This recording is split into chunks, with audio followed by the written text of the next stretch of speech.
Sénégal, bonjour. Ndeketeyo,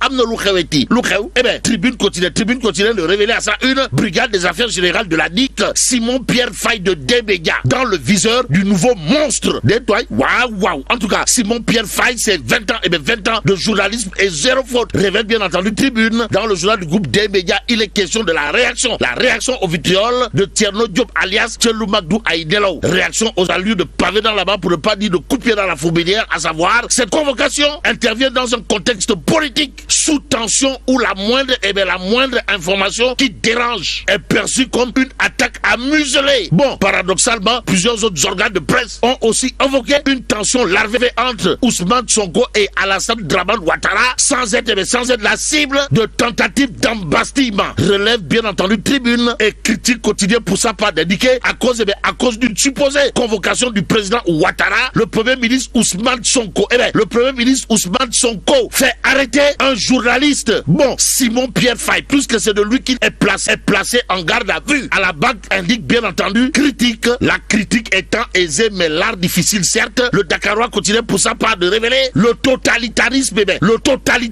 en marche. Madou. Bon, Dakarois continue de parler de la garde à vue du journaliste Simon-Pierre Faye, sans oublier Mansour Faye, cloué au sol malgré l'ordonnance de la Cour suprême. On est où là? C'est l'interrogation qui s'imposerait et l'évidence quotidienne de noter à sa une interdit de quitter le pays. Une énième fois, Mansour Faye dénonce une agression. Agression contre l'état de droit. Ce qui donne le droit au point actuel de révéler, bloqué hier à l'aéroport, Mansour Faye enragé. Bon, gravissime agression contre l'état de droit. Voilà ce qu'a dit à haute intelligible voix Mansour Faye nous livre le point actuel dans le journal. Dans le journal, on peut également souligner l'autre pavé dans la main, pour ne pas dire l'autre coup de pied dans la fourmilière, signé Mansour Faye. Comprenez, grande et intacte demeure ma détermination à jouir de tous mes droits de citoyen libre. Et c'est en toute liberté que l'observateur L'Obs s'arrête sur le cas Samuel Ahmed Sarr. En tout cas, l'homme entre justice et pronostic vital, informe bien entendu l'observateur L'Obs, le journal du groupe Futur Média, d'ajouter l'état de santé de Samuel Sarr en détention au pavillon spécial à l'hôpital de Dantec. C'est selon ses avocats dangereusement dégradé derrière les barreaux. Bon, 4 évacuations sanitaires en quelques mois et une avalanche de certificats médicaux versés au dossier. Voilà ce qu'il a lieu de retenir autour justement d'une situation sanitaire carabinée de chez Carabiné pour Samuel Sarr. Bon, face à l'urgence, le juge a désigné mercredi dernier le professeur Maïmouna Ndour, spécialiste en endocrinologie et en diabétologie, pour dire si Samuel Sarr peut encore supporter les rigueurs d'une détention même sous surveillance hospitalière, informe l'observateur L'Obs. Dans le journal, on peut également lire un document du cardiologue Dr Adama Ning Diop appuie la défense et place l'ancien ministre dans la zone rouge du haut risque cardiovasculaire. Information qui intéresse à plus d'un titre source à le journal. En tout cas, de retenir et faire retenir une course contre la mort. Et c'est probablement avec la mort dans l'âme qu'on peut lire une expertise médicale ordonnée par le juge d'instruction après le certificat médical alarmant de Samuel Sarr. Samuel Sarr à la une du journal Les Échos. Bon, le juge ordonne une expertise médicale dans l'affaire Samuel Sarr, nous livre Les Échos, le journal, d'expliquer en tout cas que Samuel Sarr a été évacué à 4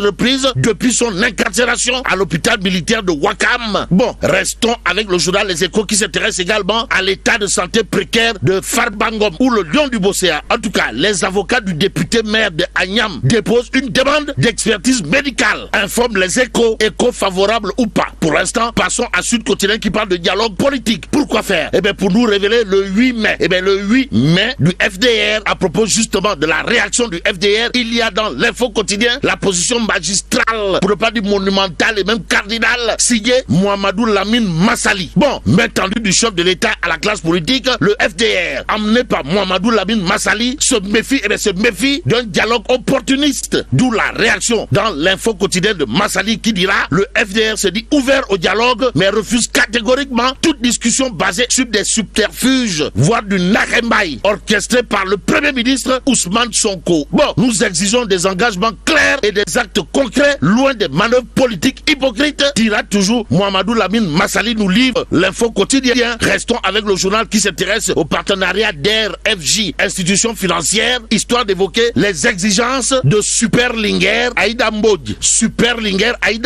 Barak du Wallo de son état, qui intéresse également source A, le journal, en tout cas d'indiquer atelier technique d'échange et d'harmonisation entre la DER/FJ et les institutions financières partenaires. Aïda Mbodj joue la carte de la transparence. Waouh, Kumba Wai, sommes-nous tentés de dire, que dire d'autre dans cette histoire, sinon ce que relève, relève source A, comprenez, la déclaration de Brak Duwalo, superlinger du Sénégal, Aïda Mbodj, comprenez, ces engagements traduisent une ambition commune d'ouvrir une nouvelle phase de notre partenariat fondé sur la performance, la transparence et l'innovation. Ce qui, sommes-nous tentés de dire, en tout cas, cet exercice a été mené avec rigueur, responsabilité et esprit de partenariat. Dira toujours Magou Diambour. Aïda Mbodj, superlinger de son état, nous livre source A au point actu de renseigner également financement. Aïssatou Mbodj, dite Aïda, superlinger de son état, se réjouit des engagements de la DER/FJ et des IFP ou le BOG. Sommes-nous tentés de dire, que dire d'autre de l'actualité économique du moment, sinon ce que nous livre Direct News,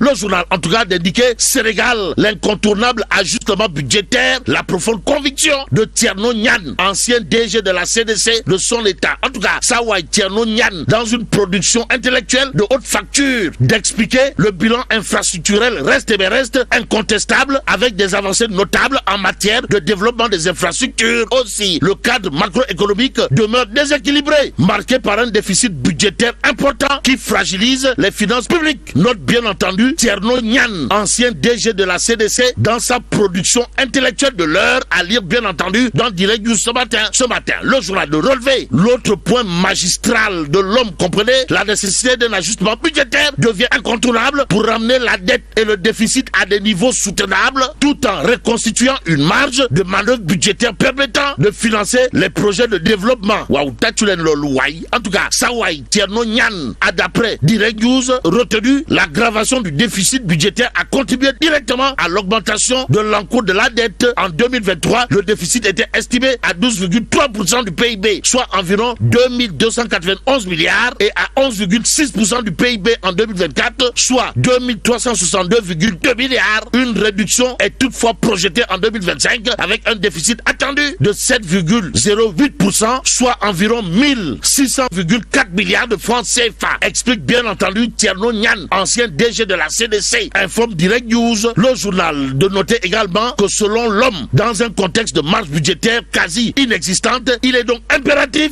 de mettre en place un plan de retour à l'équilibre budgétaire à court terme fondé sur une gestion rigoureuse des dépenses tout en préservant les investissements stratégiques. Que dire à ce sujet sinon la profonde conviction de Thierno Niane à propos de l'incontournable ajustement budgétaire est claire comme du biradam. Si on en croit bien entendu Direct News ce matin, et comme il est dit Congol Kondiam, intéressons-nous pour l'instant à l'information du Soleil quotidien. Le journal de révéler disparition de Mamadou Badio Camara, la République perd un sage. Information à lire également dans l'As quotidien. À la une du journal, il est écrit décès du président du Conseil constitutionnel Mamadou Badio Camara. Le Sénégal perd son sauveur. D'où l'intérêt pour nous de prendre Vox Populi. Le journal de révéler rappel adieu du président du Conseil constitutionnel Badio Camara, le magistrat qui avait sauvé la présidentielle de 2024 et fait respecter le terme du second mandat présidentiel. Bon, restons avec Vox Populi pour terminer. Le journal d'indiquer horreur à Boulal. Il a été question de quoi? Eh bien, d'une vieille femme de 90 ans, sauvagement assassinée à coups de machette. Elle a été tuée par son gendre, Ali Dia, âgé de 79 ans. Le tueur a été arrêté et placé